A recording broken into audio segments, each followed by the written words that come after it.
Hi guys, welcome back to my channel. My name's Sarah if you're new here, and I started this channel to document my journey becoming a single mother by choice by going through IVF. After getting diagnosed with endometrial cancer and PCOS, I am now cancer-free. But if any of those topics appeal to you or apply to you at all, please be sure to hit the subscribe button and click the notification bell to get updated anytime I upload new videos. So welcome to my 23 and 24 week update, bump date. I am currently 24 weeks, 1 day pregnant. I don't know why I always have to think about that. These couple weeks were pretty eventful. So in my last update, as you know, if you watched my last update, you know I was experiencing some really bad intercostal muscle pain in between my ribs. And I will say in the 23rd week, so that was about a week and a half, 2 weeks after I sneezed and the pain got really, really bad. And again, I don't even really know if this is pregnancy related. Like, I don't think it's really pregnancy related, but then sometimes when I talk about it, people are like, well, you know, because I'm so short, like my ribs are obviously like having to expand. So that could have contributed, I guess, to the cause. But I was expecting this pain to last 1 to 2 months. That's what they told me at the emergency room. And I would say I am doing like the pain is still there, but it's not nearly as bad, like not at all as the last time I filmed. So that was 2 weeks ago that I filmed. So that is really good.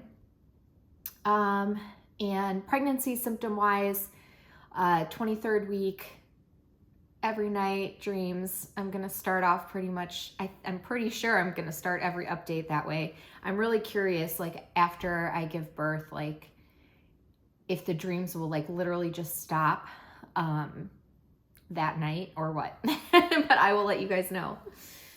And let's see. So I'm also feeling him move. I know I said this last time, but I'm still feeling him move every day, all the time, and his movements are just getting bigger and bigger. I saw him moving from the outside for the first time. I was on the couch and he was moving a little bit, and I was able to take a little video. I'll insert the video here. If you look on the right side of the screen, you'll see two little movements. They're really, really small, so I'm not sure if you'll be able to see them that well, but hopefully you can see them. One thing that I noticed in my 23rd week, and I haven't talked about this at all because I wasn't really sure if it was pregnancy related. I assumed it was, but like now it's weird. So I've been having, like, ever since I've been pregnant, I've been having like tiny little bumps on my chest. Like you can't see them that well, but you could feel them. And it was just, I hated it because I'm used to having like smooth skin on my chest. Like I've struggled with acne, you know, on my face and stuff, but never really on my chest. And in my 23rd week, all of a sudden it's like smooth, like my chest is smooth again. So that lasted quite a while. Like I would say I started noticing that maybe in my 8th or 9th week. And finally that is smooth. So that was exciting. And then I will say that my nausea is probably like 80% gone. So I get it a little bit in the morning, just randomly. I'm still kind of struggling to get my green drink down, which I'd never, before I was pregnant, I never had that issue. But then sometimes I get a little bit nauseous in the middle of the night. I'll talk about that a little more in my 24th week. And with the pain subsiding in my Ribs, I was able to start back up with Peloton. It really doesn't strain any of those muscles because I'm just sitting on the bike. I don't do a whole lot where I stand up and ride, but I just feel good that I'm like getting my heart rate up, excuse me, and like working up a little bit of a sweat. And I only do 20 minutes, low impact prenatal rides. So I was able to start that again, but now I was starting to do it every other day. The last several days I have not, so I need to get back into that. I've just had a semi-busy schedule this week. But the one really, really good thing about week 23 is I had my fetal echocardiogram. So if you didn't watch my other videos, my previous videos where I talk about at my anatomy scan, my doctor said, or the maternal fetal medicine doctor, I should say, said that she thought she saw a vascular ring on my baby's heart, which is where the aorta grows around the trachea and esophagus. And I had to wait almost a month, almost 4 weeks later, to have a fetal echocardiogram, which is a very specialized ultrasound on the baby's heart. And I had to go to Cleveland Clinic main campus, which is like, I've been going to the location really pretty close to my home, but I had to go about 40 minutes away. My mom went with me, and it was quite a long ultrasound. So the ultrasound tech did the ultrasound for quite a while. I would say like a half hour or something. Then she left the room for probably like 20 minutes to talk to the doctor. Came back in and had to get a couple more images. Did that. Went back out to talk to the doctor again. Was gone maybe about 10 minutes this time. Came back in with the doctor. And the doctor immediately started asking like, so do you have any history of like heart issues in your family? And my mom and I were just sitting there, like it just did not sound like good news. She talked to us for probably like 7 or 8 minutes about like, she was like, so where did you, like, why were you having the fetal echocardiogram done? Who told you to get this? And I explained it to her, and finally she was like, because I don't see any sign of a vascular ring. His heart looks normal. And my mom and I were so happy. So that was like a huge relief. That was crazy that I had to wait almost a month of just thinking that my baby probably had a vascular ring and he was going to have heart surgery. And I'm just so happy. So that is how I ended my 23rd week. So that was wonderful. In my 24th week, of course, crazy dreams every night. And okay, so right at the beginning of the 24th week, this incident happened. So I woke up, and I'm reading my notes here because I don't want to leave anything out. I've noticed that if I don't stick to my notes, I tend to forget what I want to say. So I woke up, I had really bad like menstrual-like cramps. Like it was the first time since, I think it was like at the end of the 2 weeks after my embryo transfer. That is when I stopped having bad cramping. And those cramps were very much like menstrual cramps times 10. This cramping was very similar, but even worse. And it went around to my back. So my back and my whole belly, like everything hurt so bad. And when I've talked about this with people, they're like, oh, it's just Braxton Hicks. No, I've had Braxton Hicks. I know what Braxton Hicks are. Braxton Hicks are not painful at all, to me at least. That's where like your uterus just like tightens and gets real hard, and I can like feel it from the outside. Doesn't last very long at all, maybe a minute.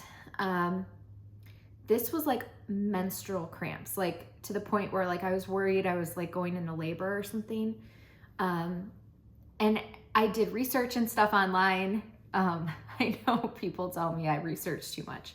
I just want to be well informed.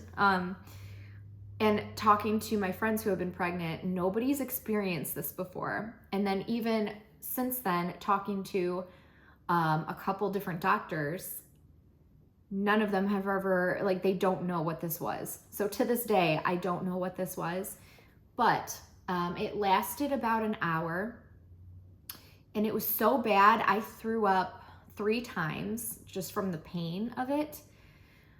And it wasn't like contractions where like it was, I would have a cramp for a while and then I would have some relief and a cramp and some relief. So at least I was like, okay, so maybe I'm not in like, hopefully not in labor, because this would have been way too early.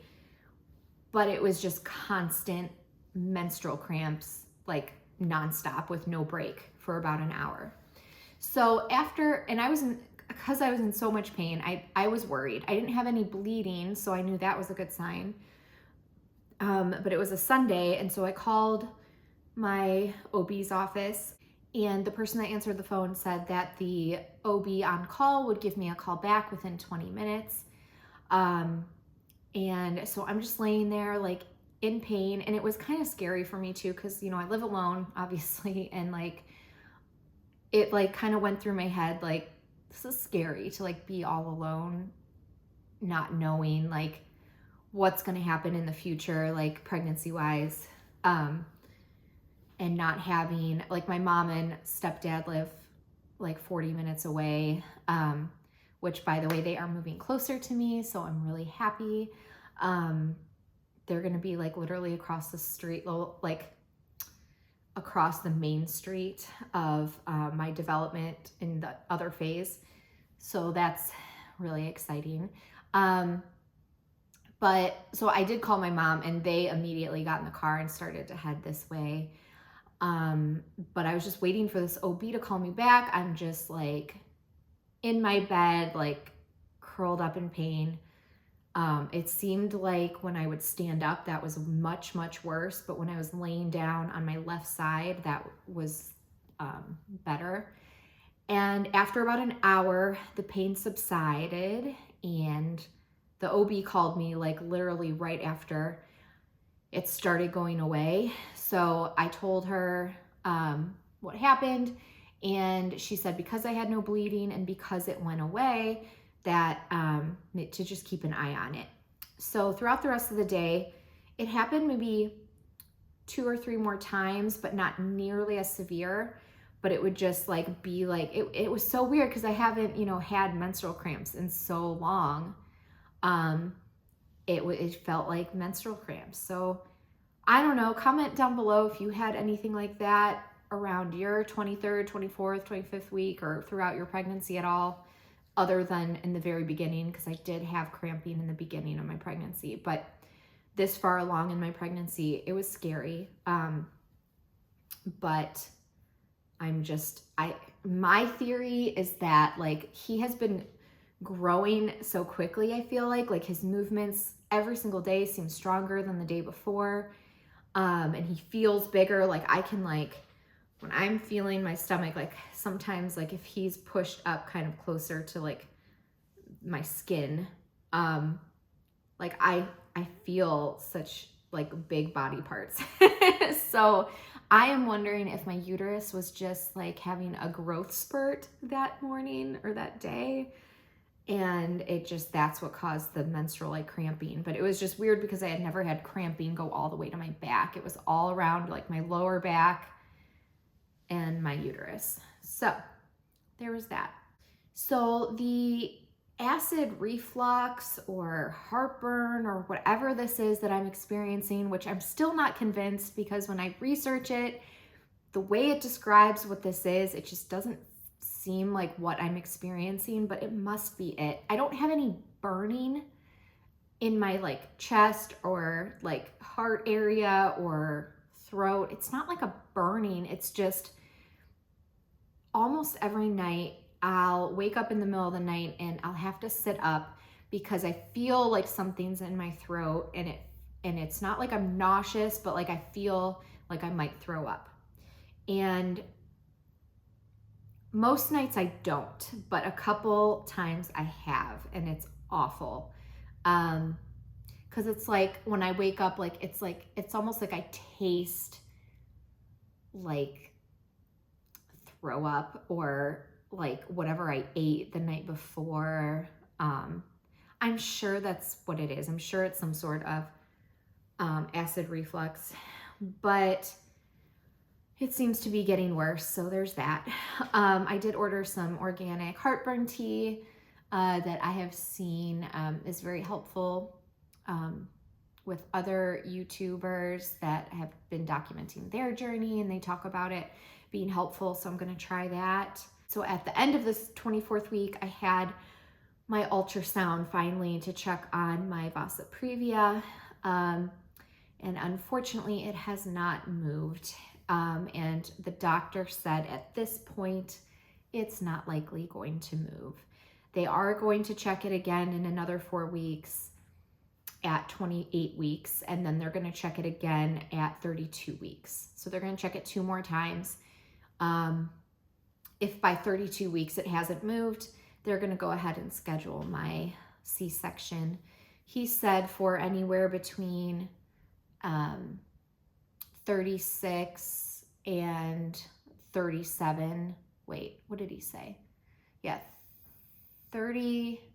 Actually, I think he said anywhere between 34 and 37 weeks for my C-section. I'm really hoping I can go as late as possible. So hopefully 37 weeks. That would be like the week after Thanksgiving. But yeah, so I'm getting more and more comfortable with the idea of having a C-section since I've had a lot of time to think about it. The only thing I'm like kind of worrying about is I've read how babies that are born via C-section don't have as good of a microbiome or like gut health, because that they usually get that by passing through the birth canal of the mother and picking up microbes. I don't know if I'm saying any of this right, but something like that. Like that's how they get their like gut health. And so I'm gonna have to do more research to see if there's ways of upping his or like getting his microbiome started or his gut health like improved after surgery. So that is pretty much it for my update. So I have some good news and some bad news to share with you this week. But let's get into my bump shot.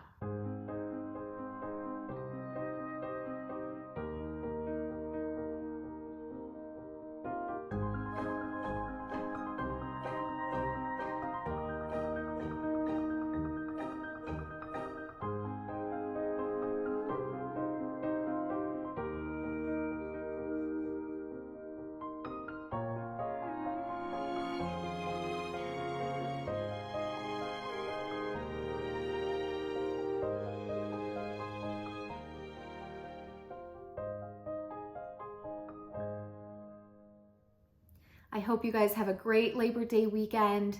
Thank you so much for your support and your love as always.